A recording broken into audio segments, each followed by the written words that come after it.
সুপ্রিয় শিক্ষার্থীরা, তোমরা সবাই কেমন আছো? আশা করি সবাই অনেক অনেক ভালো আছো। নতুন শিক্ষাক্রমের মূল্যায়ন পদ্ধতির পরিবর্তন নিয়ে আমরা নতুন একটি আপডেট পেয়েছি, সেটাই আজকে তোমাদের সাথে শেয়ার করব। শোনা যাচ্ছে যে নতুন শিক্ষাক্রমের মূল্যায়ন পদ্ধতিতে লিখিত পরীক্ষা যুক্ত করা হবে বা লিখিত পরীক্ষা থাকবে।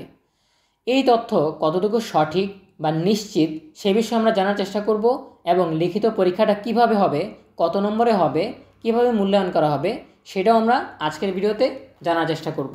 সো শুরু করার আগে সবার কাছে ছোট্ট একটা রিকোয়েস্ট করছি, যারা এখনও আমাদের চ্যানেলটিকে সাবস্ক্রাইব করোনি তারা এখনই সাবস্ক্রাইব করে রাখো, তাহলে পরবর্তীতে তোমাদের জন্য প্রয়োজনীয় সকল শিক্ষণীয় আপডেট, সকল পরামর্শ সবার আগে পেয়ে যাবে। তাহলে চলো আমরা আর দেরি না করে সরাসরি মূল টপিকে চলে যাই। এখানে তোমরা একটি নিউজ দেখতে পাচ্ছ, নতুন শিক্ষাক্রমের মূল্যায়নে পরিবর্তন আসতে পারে। সো আমরা বিস্তারিত জানার জন্য একটু নিচে স্ক্রল করছি। নতুন শিক্ষাক্রমের মূল্যায়ন পদ্ধতিতে কিছু পরিবর্তন আসতে পারে বলে জানিয়েছেন জাতীয় শিক্ষাক্রম ও পাঠ্যপুস্তক বোর্ড এনসিটিবির চেয়ারম্যান অধ্যাপক ফরহাদুল ইসলাম। তিনি বলেছেন, আগের মতো পরীক্ষা আর হবে না, তবে শিক্ষার্থীদের পরীক্ষার হলে বসতে হবে।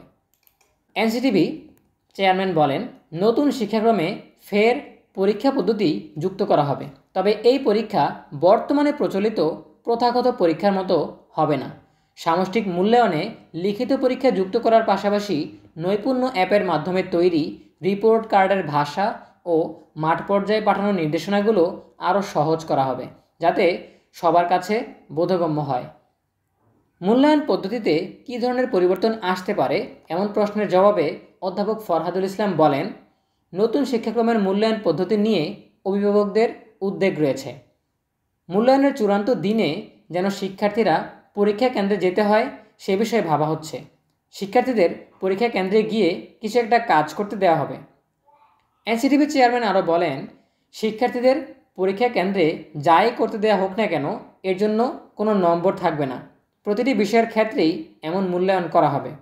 এটি করা হবে প্রমাণ রাখার জন্য, তবে এর ওয়েটেজ থাকবে, অর্থাৎ কত শতাংশ ওয়েটেজ এটা ক্যারি করবে তা নির্ধারণ করা হবে।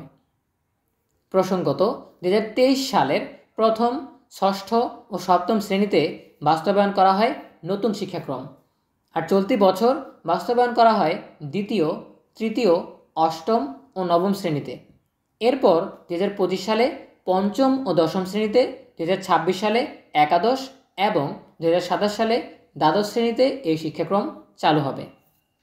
সো এই ছিল আমাদের এখনকার আপডেট। আমরা যে তথ্যটুকু জানতে পারলাম সেটা হচ্ছে, নতুন শিক্ষাক্রমের মূল্যায়ন পদ্ধতিতে লিখিত পরীক্ষা যুক্ত করা হবে, তবে প্রথাগত পরীক্ষার মতো না যে প্রশ্ন দেওয়া হবে, প্রশ্নপত্র দেওয়া হবে, সেখান থেকে দেখে দেখে লিখবে।